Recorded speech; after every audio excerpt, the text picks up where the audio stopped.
Hello, Ray Phoenix here, and this is Daytona USA for the Sega Saturn, one of the first games on the Sega Saturn. It really captures the spirit of what the arcade racer Daytona USA is. It's a very arcade-esque style of gameplay, very much similar to that of Virtua Racing and Sega Rally, some other Sega racing games. Even though there's arcade mode, it's Saturn mode. The difference is that arcade mode is time limited. You have to a certain time to get to the checkpoint or time to finish the lap, or otherwise it's game over. But in Saturn mode, there is no time limit in Saturn mode, so that's what we're going to do. So you can play the whole race. But despite that, this game still runs in a very arcade sense of logic. It's all about score, and score is accumulated based on how fast you can complete the race. So it kind of makes the position seen in the upper right-hand corner of the screen kind of redundant a lot of the time. The thing, that position counter thing doesn't even work a lot of the time. I pass through all the time and it doesn't accumulate it as though you pass someone or anything like that. And you get a lot of laps. You get the most amount of laps in the first level because the first level is extremely short. Because it's like a simple tutorial beginner level. And sometimes you hit walls and then some guy, sounds like Larry the Cable Guy, tells you not to hit your car or something like that. The music in this game is really good, and the graphics are not that bad for 1995 standards, but the Sega Saturn was a greatly inferior system to its biggest competitor, which is the PS1. The Sega Saturn was inferior to the PS1 by all means necessary, simply because the system was forced to be rushed and could come out before the PS1, and Sega thought they could beat PlayStation by doing that, but boy, were they wrong. They made a fatal mistake by doing that. This game definitely shows how the Sega Saturn was, inferior. It's really good, but it is very lacking. I mean, Ridge Racer came out on the PS1 around the same time, and that game had a lot more levels than this, and more cars than this, and more modes of gameplay than this. Destruction Derby had way more than this game. The original Wipeout also came out on Sega Saturn, but it wasn't as good on the Saturn as it was on the PlayStation. It was way better in this too. There's a lot of games that came out in 1995 on the PS1 that were by all means way better games than this.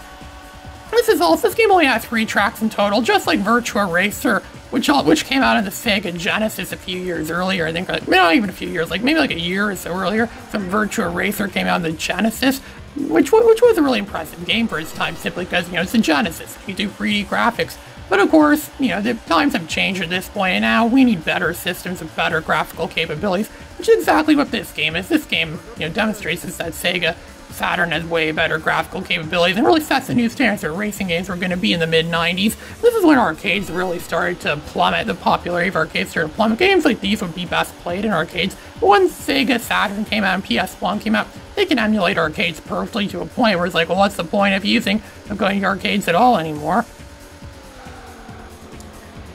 But nevertheless, this game still has really good controls. The controls are pretty good actually, and the gameplay-wise, this game's pretty good because of how short this game is. This is the kind of game that's best played just like an arcade game. This game is best played for short amounts of time. I wouldn't recommend playing this game longer than, 30 minutes to an hour or more. Even that's kind of like a long time to spend on the game. And look at that, I think that's the first time I ever came in first place ever, and I caught it here on camera. Okay, I caught it on video. Congratulations, yeah. Gives you a special screen for winning in first place, just something that's rarely ever going to happen in this game. This is probably going to be a once-in-a-lifetime opportunity for me, so I guess it's good I caught it. You can see, it's hard to see in a rock formation. There's like a rock formation there. There's like a carving of Sonic the Hedgehog in it. There's some Sega references in this game, or Sonic the Hedgehog carved in there. I think it's the development team of this game or something like that. I remember a lot of games in this era which have the development team shown the credits, presented by Sega and some other company that I've never heard of before, and probably will never hear of in anything else after this. Yeah, first place, and I always like to come with creative game over screens. Sega always does that in their racing games. Sega Rally did it too, and this game is no exception. I always like to make a big deal that the game is finally over. And as you enter in your name, first place. This is from a score perspective, not really a perspective of what position you came in the race. Ray, R-A-Y. Yeah, I got it. I beat my last high score. So this is a very heavy score-based game. So now it's time to go to the next racetrack, which is going to be way more advanced. Hence the name, Advanced. There's only 4 cars in this game if you include automatic or manual versions. If you don't include those, then there's really only 2 cars in the game, a red car and the blue car. And blue is my favorite color. It's faster, it's easier to control. And Sega has a thing for making blue things that can run really fast or drive really fast. And this level gives us a legendary song where I think they're singing Daytona, but it sounds more like they're singing Dagobah.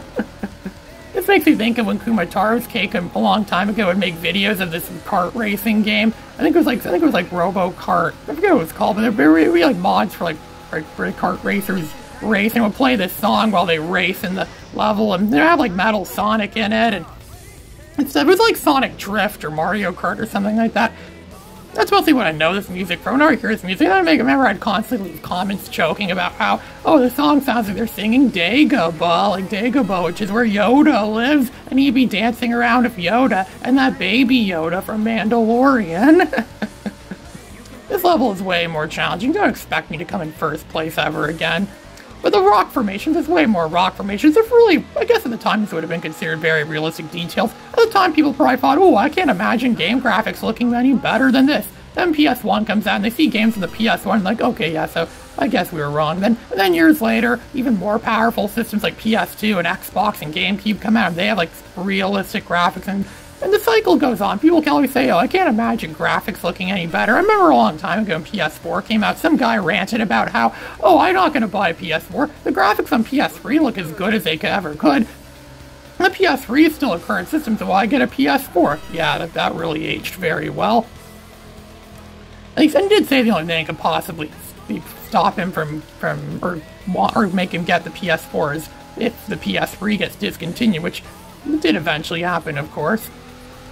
And Sega Saturn had a relatively short, it wasn't an overly short, how do you say, like a short support life. It actually was a really good, it actually did have like it actually lasted quite a few years, actually, the Sega Saturn. I think some of the last games, the earliest games I found out, it came out in like 1994, I think. And some of the last games I found out, it came out in like 2000. I'm using the Beatles Saturn emulator, I think, in RetroArch, which actually works really good, actually. It's actually the best. For years I've been trying to look for a decent Sega Saturn emulator now, and finally found one in RetroArch. The Raspberry Pi doesn't run this game very well. This game runs really choppy when I try emulating it on the Raspberry Pi. For some reason, Sega Saturn is just too powerful for Raspberry Pi, but yet PS1 is not, and PS1 was supposedly a more powerful system than Sega Saturn. And the Sega Saturn really did lack a good library. I guess PS1 is one of the best libraries of any system I've ever had. I have more PS1 games than I do of any games from any other system ever. But Sega Saturn didn't really get much of that. Mostly had stuff like Daytona, had a lot of shooters on it, which if you're into like vertical or horizontal shooters, you know, you're in luck then.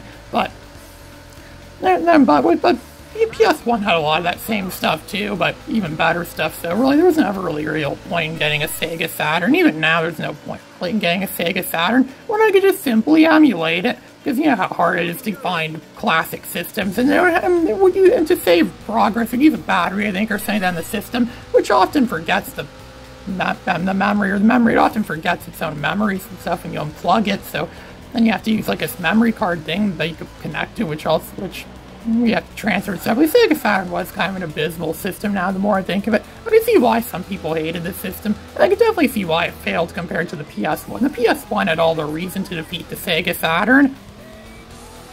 And this is how an average race of it goes. My car gets dinged up or bent up a bit from hitting stuff, and the physics in this game are actually very inconsistent. Sometimes if you go slow and you hit a wall, sometimes it just, you know, deflects off the side of the wall. But sometimes if you're going at the exact same speed or slightly slower speed, it's gonna make your car go flying off the wall and look like your car is gonna break. But I don't think eliminations are a thing in this game. I don't think it's possible for your car to get destroyed or beat up or broken up or anything like that in this game. There are pit stops you could take to fix your car, but I don't really see the point of those. They just waste time. And most of the time too, because there are other modes of gameplay in this game. There's like endurance mode, and there's like Grand Prix mode. It doesn't change really. All it really does is just increases the number of laps you do per race.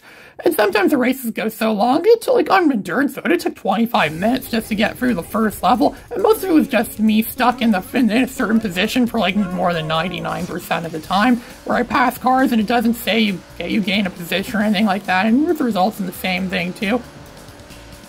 And there aren't any unlockables in this game, but considering how bad the Sega Saturn was of memory, I could kind of see why there weren't any unlockables in this game. There isn't anything to unlock, at least not that I know of. I don't know, maybe there's some sort of secret hidden thing. I spent a lot of hours playing this game, but I don't think it's worth spending more than that playing this game, considering how little this game has to offer. And it looks like they expect you to play this game with the standard Sega Saturn controller in 1995, which looks like a slightly more upgraded version of the 6-button Genesis controller. We know how awesome the 6-button Genesis controller was. They're really trying to make it be like, oh, it's Genesis 2, or it's like they're trying to make it live up to like how, because Sega Genesis is like a really big hit for Sega. Apparently it wasn't big in Japan, but it was big in North America and Europe. So they really wanted to like capitalize on the success of it, but nah, it didn't work. They even tried, one of the dumbest things they even tried doing was they tried replacing their mascot Sonic the Hedgehog with this new character that was in Nights into Dreams or whatever it's called, or Nights into something, that's what it's called. And then they bundled this controller that was called a 3D controller. It has a control stick on it and still has the same button arrangement as the regular Saturn controller. It almost looks more like an earlier prototype version of what would later become the Sega Dreamcast controller. The Sega Dreamcast is a way better system, and there actually was a Daytona game on the Sega Dreamcast. I actually played it a few times. I played on my Raspberry Pi a few times. It actually emulates better than this one does, because for some reason the Raspberry Pi could also emulate Sega Dreamcast way better than it could emulate this. I don't remember the Daytona USA on the Dreamcast being anything better than this, actually. Sure, the graphics are way better. It looks extremely realistic, to a point where even by today's standards, it still looks like a really realistic game. Like a game that I can't imagine graphics looking any better, because the Dreamcast really was that good. The Dreamcast was an underrated powerhouse of a system.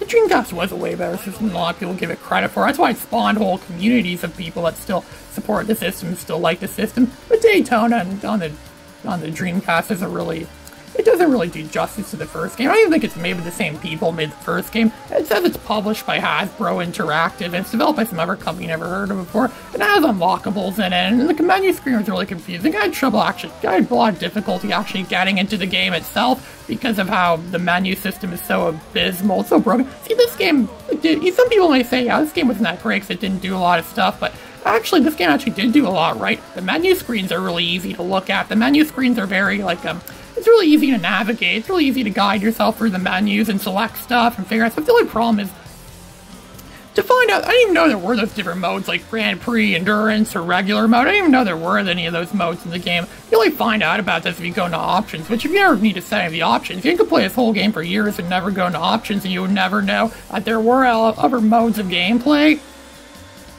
I think they should have just put that in, like, when you go to select your mode, like Arcade or Saturn, it should have you choose, like, oh, Endurance or Grand Prix. It can tell you what the difference is in laps. I think they could have done stuff down the menu screen. It could have made this game better. But it's not like Sega's actually going to seriously listen to my feedback or not. Does Sega really care about some dumb game they made? Like, how old is this game now? And he was like 28 years ago now. Well, it's 28 years, it's like 28 years now. Do you really care about a game they made 28 years ago that I doubt anyone still... I'm sure people still play this game, but do you really think Sega's gonna do like, update patches to a game they made 28 years ago on a system that chronically, catastrophically failed? I doubt they would ever do that. I'd be impressed if they did that, though, but nah, they're never seriously gonna do it. Sega doesn't make a lot of games like these anymore, I don't think. This genre of game is actually kind of dead, just like arcades. Kind of died of arcades and car combat games. So, and Sega, I don't really see much Sega stuff that much anymore. Sega kind of is like it's seen its day. It's something from a bygone era of the past.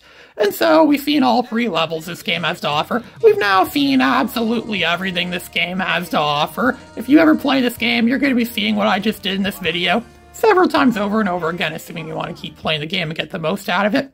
This is Ray Phoenix signing out.